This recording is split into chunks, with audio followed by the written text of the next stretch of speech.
कत्ल की वारदातों का सराग लगाने में ढचपली पुलिस कामयाब। निजामाबाद पुलिस कमिश्नर मिस्टर कार्तिकिया का प्रेस कॉन्फ्रेंस के जरिए खुलासा। पुलिस कमिश्नर निजामाबाद मिस्टर कार्तिकिया ने आज पुलिस कमिश्नरेट में मनफ्ता सहाफती कॉन्फ्रेंस के जरिए ढचपली पुलिस स्टेशन हदूद में गुज़श्ता एक साल के दौरान होने वाली सनसनीखेज कत्ल की वारदातों की तहकीकात और कातिलों का सराग लगाने में कामयाबी हासिल करने का खुलासा किया। पुलिस कमिश्नर मिस्टर कार्तिकिया ने तमाम कत्ल की कामयाबी से तहकीकात और सराग लगाने पर ढचपली पुलिस के अलावा एसीपी निजामाबाद की सत्ताइश की। సో ఈరోజు డిచ్పల్లి పోలీస్ స్టేషన్ పరిధిలో ఒక sensational murder of about 60-year-old lady by name Srimati Sugeti Narasava అది డిటెక్షన్ చేయడం జరిగింది. ఇది ఒక 6 రోజుల కింద 4th August తేదీకి రిపోర్ట్ చేయడం 4th August తేదీకి జరిగింది. Reporting 5th August Dichpalli police స్టేషన్లో అయింది. Crime number 164/2021 under section 302 murder case and section 325 SC/ST కూడా ఉన్నది.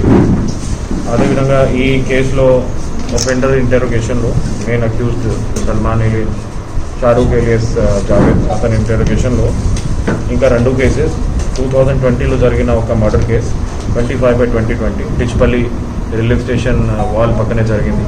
నాకు గుర్తుంది ఆ టైంలో నేను కూడా శ్రీనివాస్ అప్పుడు ఉన్న ఏసీపీతోనే వచ్చాను, డీటెయిల్గా చూశాను. కానీ సంహౌ డిటెక్ట్ చాలా వరకు ఎఫర్ట్ చేసిన తర్వాత కూడా కానీ డిటెక్ట్ కాలేదు. సో నిన్న ఈ కేసు డిటెక్ట్ చేయడం జరిగింది. అదేవిధంగా ఈ సంవత్సరాల్లో ఫిబ్రవరి నెలలో జరిగిన ఒక కేసు 43/2021 దాంట్లో deceased by name Sheikh Mohsin of Dichpalli ఈ కేసు కూడా డిటెక్ట్ చేయడం జరిగింది.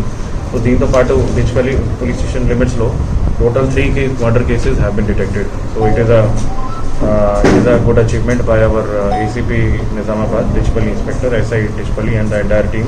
So I congratulate all of them and our DCP garu kuda regular ga ee case monitor chestunaru. So I congratulate all of them. ఈ ఫండర్ కి interrogation లో కూడా ఎందుకు ఇట్లా చేసినాడో దానికి ఉద్దేశం ఏంటి కూడా తీసుకోవడం అదే తెలియడం జరిగింది. మెయిన్లీ ఇతనికి టాడీకి హ్యాబిట్ ఉంది, చాలా అడిక్టెడ్ టు టాడీ డ్రింకింగ్ ఉంది. దానివల్ల బై లూజింగ్ హిజ్ కంట్రోల్ కోపంలో వచ్చి సడన్గా అంటే అగ్రెసివ్ బిహేవ్ చేయడం అట్లా హ్యాబిట్స్ ఉన్నాయి. సో ఇంకా detail even for small amount like 500,000 2,000 కూడా అగ్రెసివ్ బిహేవియర్ అతనికి ఉన్నది. సో ఎందుకు ఇట్లా క్రైమ్ జరిగింది దాని మీద కూడా నేను I'm instructing my officers to investigate how to prevent such crime in the future. అదేవిధంగా డిచ్పల్లి పోలీస్ స్టేషన్ పరిధిలో ఇంకా evening petrol night time petrol కూడా పెంచాలని అది కూడా ఇన్స్ట్రక్షన్ ఇస్తున్నాను. Overall, it is a good success. 3 murder cases of this police station have been detected. So I congratulate the entire team of Dichpally police station. Thank you.